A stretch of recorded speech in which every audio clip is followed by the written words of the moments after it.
আসসালামু আলাইকুম। এখন দেখবেন সংবাদ শিরোনাম। ছুটির দিনে দেশ জুড়ে জমজমাট নির্বাচনী প্রচারণা, সময়ের সাথে ভোটারদের মন জয় করতে নানা কৌশলে বিভিন্ন দলের প্রার্থীরা। বগুড়ায় বিশেষ চাহিদা সম্পন্ন শিশু কিশোরদের হুইল চেয়ার দিলেন তারেক রহমান। রংপুরে আবু সাইদের কবর জিয়ারতের পর বিকেলে যোগ দিবেন সমাবেশে। বেগম খালেদা জিয়া কখনোই আধিপত্যবাদকে প্রশ্রয় দেননি, ফেনীর সমাবেশে বললেন জামায়াত আমির। নোয়াখালীতে দিলেন মামলা বাণিজ্য বন্ধের প্রতিশ্রুতি।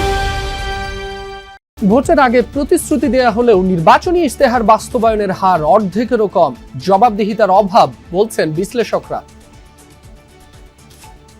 এতক্ষণ দেখছিলেন সংবাদ শিরোনাম, এখন দেখবেন বিস্তারিত। ছুটির দিনেও বিরামহীন প্রচার গণসংযোগে ব্যস্ত বিএনপি মনোনীত প্রার্থীরা। সকাল থেকেই রাজধানীর বিভিন্ন এলাকায় ছুটছেন, চাইছেন ধানের শীষের পক্ষে ভোট। রাজধানীর মিরপুর এলাকায় ভোটের প্রচারে নেমেছেন ঢাকা 16 আসনের বিএনপি প্রার্থী আমিনুল হক। তিনি বলেন, ক্ষমতায় গেলে অগ্রাধিকার ভিত্তিতে নারীর মর্যাদা এবং নিরাপত্তা নিশ্চিত করা হবে।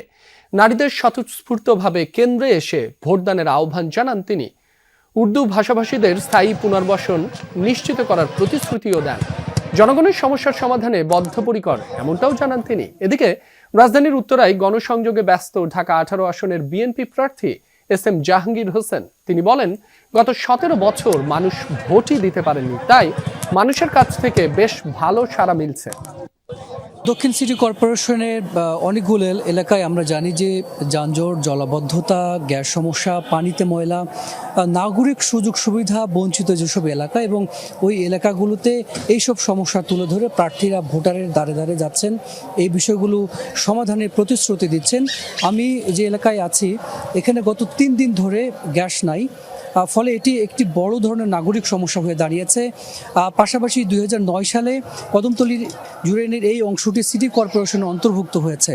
এর আগে এই এলাকায় বলা চলে ইচ্ছে মতো ঘরবাড়ি নির্মাণ হয়েছে, ওভাবে সড়ক নির্মাণ হয়নি, শিল্প কল কারখানা হয়েছে। ফলে এখানে বলা যায় যে পুরো দক্ষিণ সিটি কর্পোরেশনের মধ্যে সবচেয়ে অপরিকল্পিত একটি অংশ হচ্ছে এই জায়গাটি।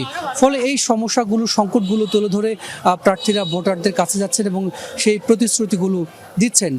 পাশাপাশি এটি যেহেতু ঢাকার পাশের একটি অংশ, এখানে কিশোর গ্যাংয়ের নতুন করে উৎপাত শুরু হয়েছে, মাদক সমস্যা আছে, সেই বিষয়গুলো প্রার্থীরা তারা এই অ্যাড্রেস করেছেন। বিএনপি, জামাত এবং হাত পাখার যিনি বিশেষ চাহিদা সম্পন্ন মানুষদের দক্ষ জনশক্তি হিসেবে গড়ে তুলতে চায় বিএনপি। বগুড়ার এক মতবিনিময় সভায় রাখা বক্তব্যে একথা বললেন বিএনপি চেয়ারম্যান তারেক রহমান। দুপুরে ডাক্তার জুবাইদা রহমানের পক্ষ থেকে বিশেষ চাহিদা সম্পন্ন শিশু কিশোরদের হুইল চেয়ার বিতরণ অনুষ্ঠান ছিল। সেই অনুষ্ঠানে একথা বলেন বিএনপি চেয়ারম্যান। বলেন, সামাজিক, রাজনৈতিক, রাষ্ট্রীয়ভাবে বিশেষ চাহিদা সম্পন্ন ব্যক্তিদের পরিচর্যা করতে হবে, তাহলেই নিজেদের পরিপূর্ণভাবে বিকশিত করতে পারবেন তারা। এর আগে ডাক্তার জুবাইদা রহমান বলেন, সুযোগ্য নাগরিক হিসেবে শিশুদের গড়ে তোলার প্রতি জোর দিতে হবে। তিনি বিশেষ চাহিদা সম্পন্ন শিশুদের অনুপ্রেরণা দেন। বলেন, শিশুদের নিয়ে বিএনপির সুষ্ঠু পরিকল্পনা রয়েছে। বিএনপি ক্ষমতায় এলে জাতিকে স্বাস্থ্য, শিক্ষা ও ক্রীড়ায় উন্নত করা হবে। অনুষ্ঠানে ডাক্তার জুবাইদার পক্ষ থেকে বিশেষ চাহিদা সম্পন্ন শিশু ও কিশোরদের হুইল চেয়ার বিতরণ করা হয়। এ সময় তার পাশে ছিলেন স্বামী তারেক রহমান। শিশু কিশোররা এ সময় সাংস্কৃতিক উপস্থাপনার মাধ্যমে নিজেদের প্রতিভা উপস্থাপন করেন। ক্ষমতায় যাওয়ার আগে যাদের হাতে দেশ নিরাপদ নয়, ক্ষমতায় যাওয়ার পরও তাদের হাতে দেশ নিরাপদ থাকবে না বলে মন্তব্য করেছেন জামায়াত আমির ডাক্তার শফিকুর রহমান। নোয়াখালীর নির্বাচনী জনসভায় তিনি আরও বলেন, জামায়াত ক্ষমতায় গেলে কাউকে মিথ্যা মামলা দেবে না, মামলা বাণিজ্য করবে না।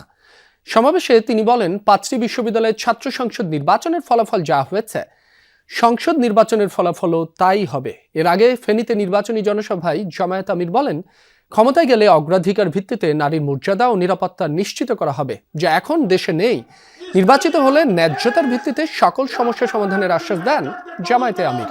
প্রতিশ্রুতি দেন ফেনীতে মেডিকেল কলেজ ও আন্তর্জাতিক মানের স্টেডিয়াম করার। এছাড়াও বাংলাদেশের স্বার্থকে গুরুত্ব দিয়ে ফেনী বাঁধের বিষয়ে প্রতিবেশী দেশের সাথে আলোচনা করা হবে, এমনটাও জানান ডাক্তার শফিকুর রহমান। এর জনসভায় বক্তব্য শেষে ফেনীর 3টি আসনে প্রার্থীদের হাতে প্রতীক তুলে দেন জামায়াত আমির। ঘরে চলাচলে এবং কর্মস্থলে 3 জায়গায় 2টা জিনিস অগ্রাধিকারের ভিত্তি আগেই আমরা নিশ্চিত করব ইনশাআল্লাহ।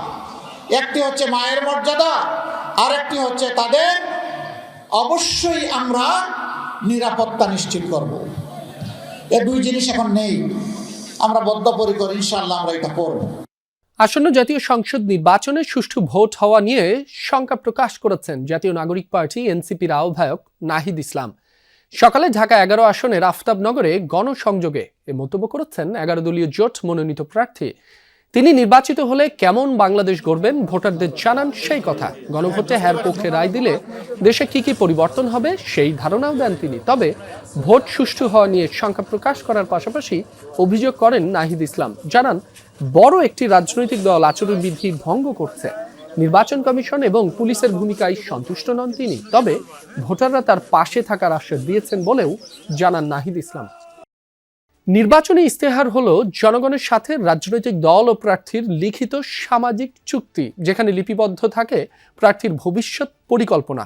ভোটের ইতিহাসের দীর্ঘ সময় জুড়ে বাংলাদেশের মানুষ অসংখ্য ইস্তিহার দেখেছে, কিন্তু পরিসংখ্যান বলছে রাজপথের সেই উত্তপ্ত প্রতিশ্রুতিগুলোর বাস্তবায়ন হয়েছে 50 ভাগেরও কম।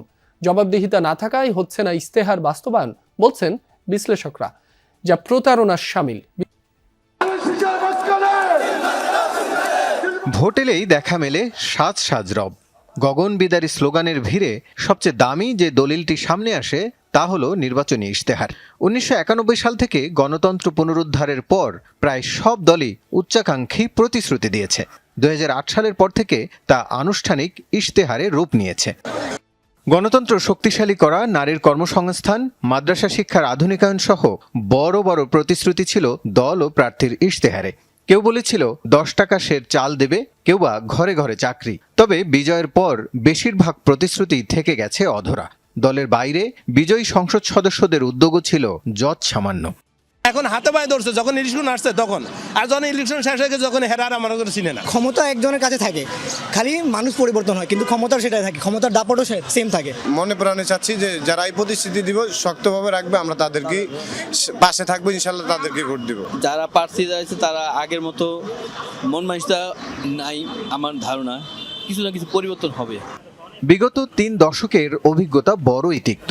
শিল্পায়ন, দ্রব্যমূল্য নিয়ন্ত্রণ কিংবা সুশাসনের যে অঙ্গীকার ইশতেহারে করা হয়েছিল তার সিংহভাগই বাস্তবায়ন হয়নি। তবে কি দলগুলো কেবল ভোট টানার কৌশল হিসেবেই এই দলিল তৈরি করে? 2008-এ আওয়ামী লীগ যেগুলো বাস্তবায়ন করা ফরজ ছিল সেগুলো করে নাই, বড় উল্টাটা করেছে। যেমন তাদের ইশতেহারে ছিল তারা ক্ষমতায় আসলে ঐক্যমতের